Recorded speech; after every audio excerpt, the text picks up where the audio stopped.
Right, so this is Kimmy in the copper. This is what I call Kimmy 2. She's like the sequel. The last one that I had, I absolutely ruined her. When I got her, I was tired, I was in so much pain. Not that I'm not in so much pain or anything far from it, because I am in agony all the time. But at the time, I was in a hurry to do things and just wanted to just move on to the next thing instead of being stuck. So yesterday when she arrived, I just put her to one side. I just thought I'll deal with her later.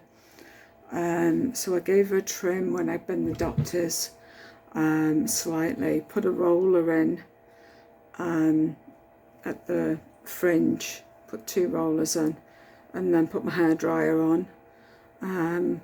I would say for about 20 seconds on a decent amount of heat, but not to the point of like where it's singeing your eyebrows off kind of thing.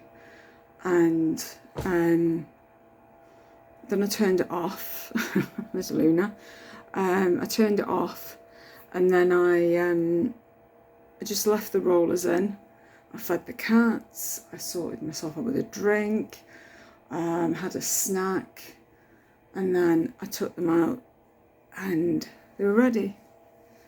So it's given it a natural, sort of curve off the head, and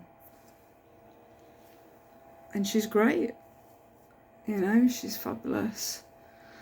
Last time I decided to try and add a bit more volume to this, and I tipped it upside down, whacked the hairdryer on, and it was just too much, and I just literally singed all my curls.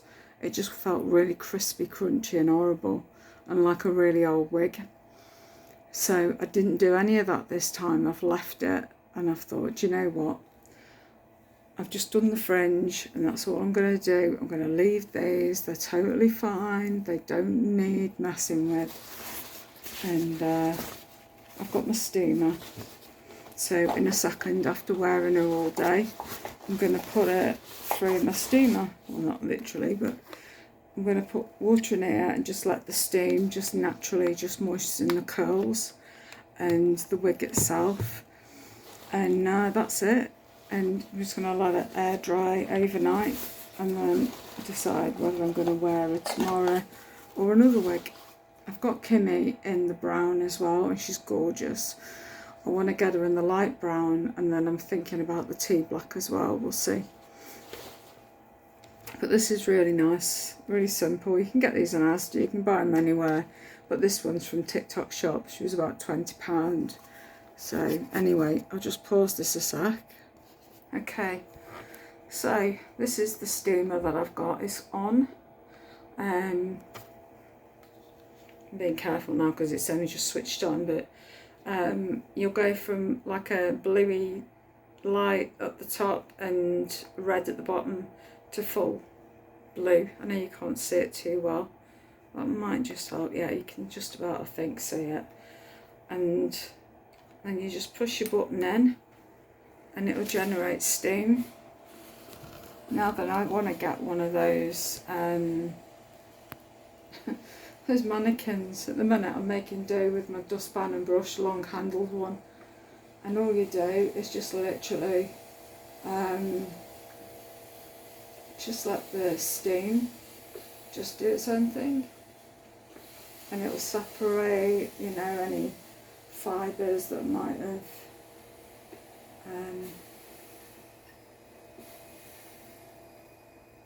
got a bit stuck and whatnot, especially around the back of your neck.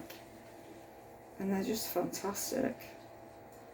It's one of the best bit of kit that I've never been taught all this before with wig care, and it's surprising what you pick up. I mean, I've spent years, I used to affiliate for a company, I'm not going to name names, but she never gave any advice on how to look after your wigs. Instead, you just basically just went along and trashed them because you had no idea, spending money that you didn't have on wigs, and they were just getting wrecked.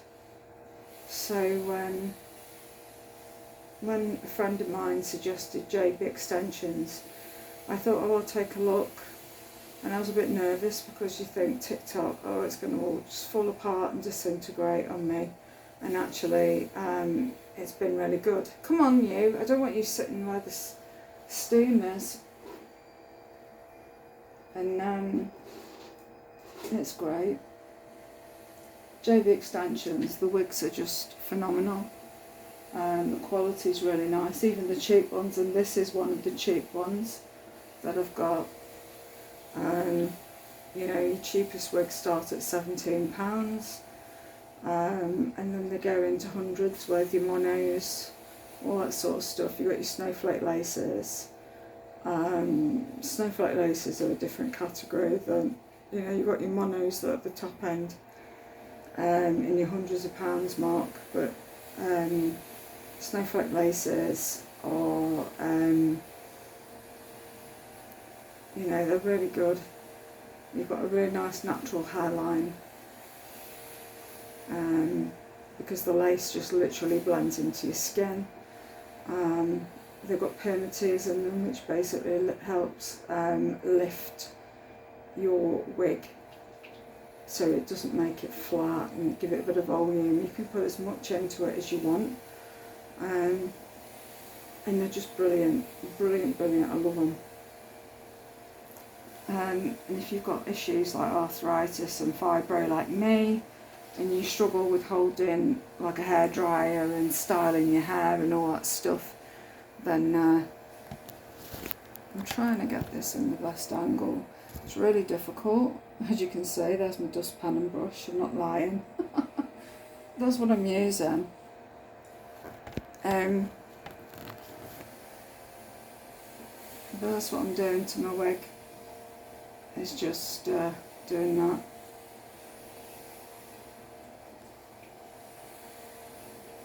And I'll turn it over in a minute and do the other side.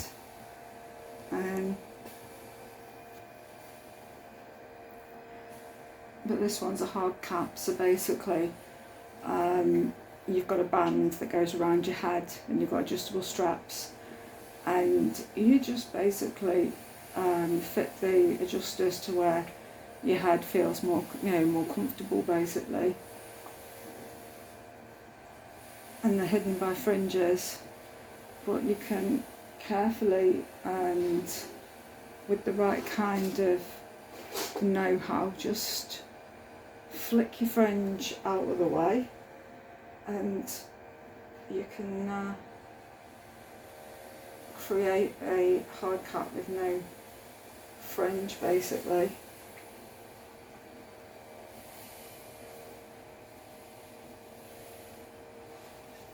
But your hard caps are the most affordable, and this is, you know, for me, the quality in these wigs is just brilliant.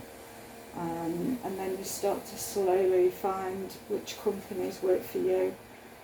My favourites are Hair Anatomy and JB extensions.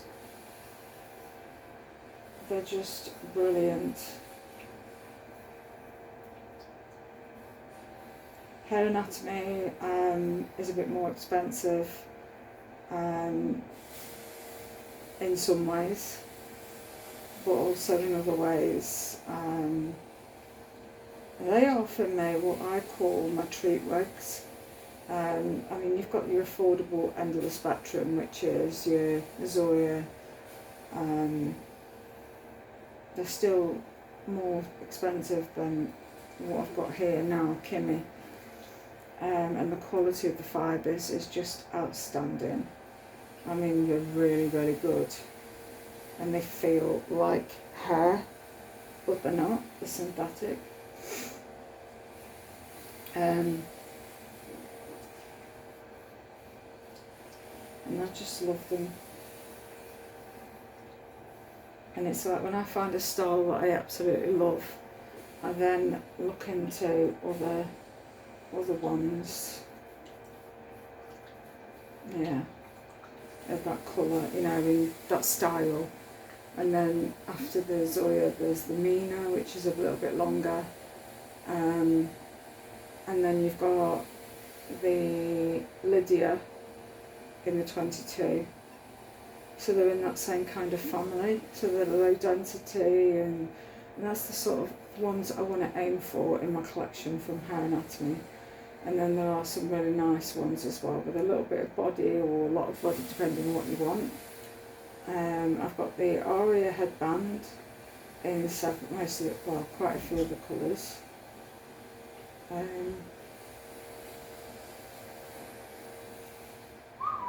Hello.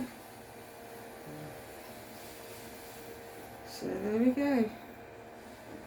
A bit of basics for you. Right. I shall knock this off.